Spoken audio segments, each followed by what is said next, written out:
These were the pillars so familiar to my blighted eyes. But now that I had begun to learn their true significance, I regarded the pillars' destruction with a new, enlightened sense of horror. And I questioned now whether Cain's simple refusal, his mere ambition, could truly have caused such devastation. I felt that some darker influence was at work here. As I approached, I discerned the spirit of Ariel, bound here now for more than a century. Forever am I bound, hope abandoned, my spirit tethered to this place. What destroyed the circle could not touch me, for I was newly dead and beyond harm's reach.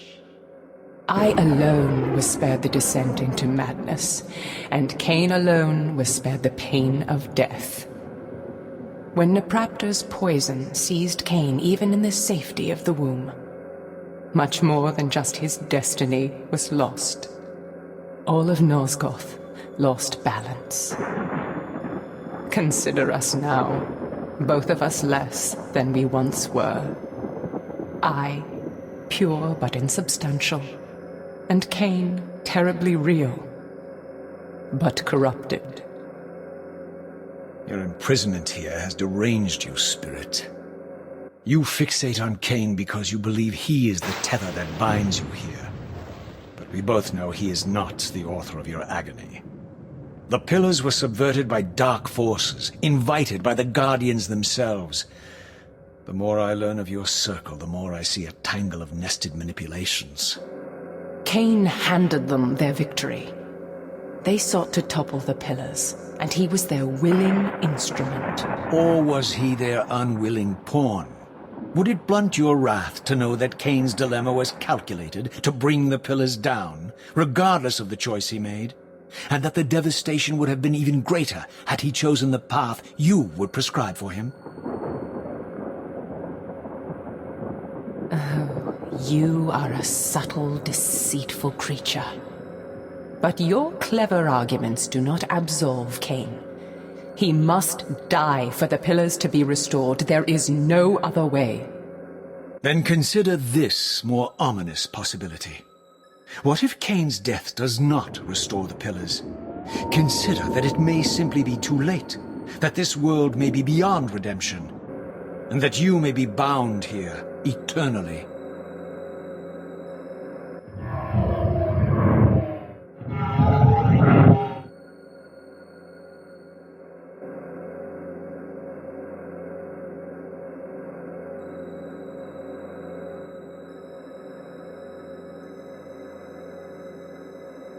Why do you hound me, demon? You can see that I am captive here. Show me some mercy. Like the mercy you showed your fellow Guardians when you set Cain on them?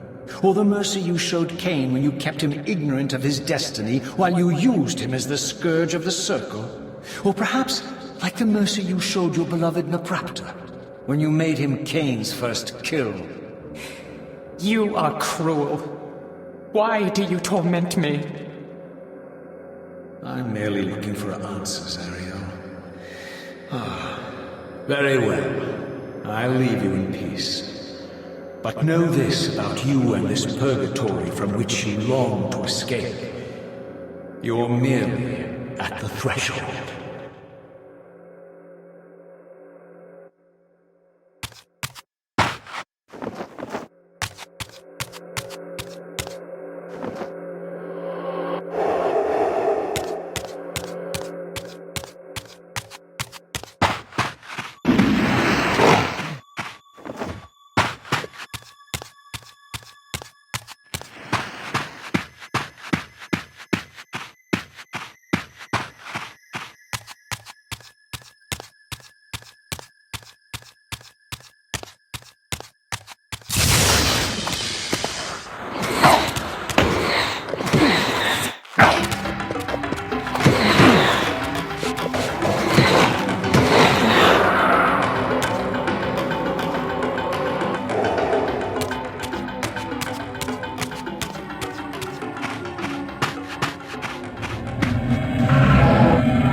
Raziel, the failed assassin. You had Cain at your mercy, but lacked the courage to fulfill the act. And now you see the wasteland wrought by the tyrant's hand, by his selfish decision to preserve his own life, even when it meant sacrificing the whole world. This is the fate of Nosgoth, as long as Cain remains alive. An ironic condemnation, given this guilty scene. One would think you'd torn down the pillars single-handedly. What are you trying to obliterate as you drag your loathsome body through this chamber? And why, as Nosgoth descends into madness and misery, do you appear to thrive? Things in this world, I am learning, are rarely what they seem. You, apparently, are no exception. I am the engine of life, the source of Nosgoth's very existence. I am the hub of the wheel, the origin of all life, the devourer of death. Or maybe you're just hungry. Could it be as simple as that? Wouldn't that be poetic irony? The great adversary of the vampires turns out to be the biggest parasite of them all. Do not test my patience, Raziel.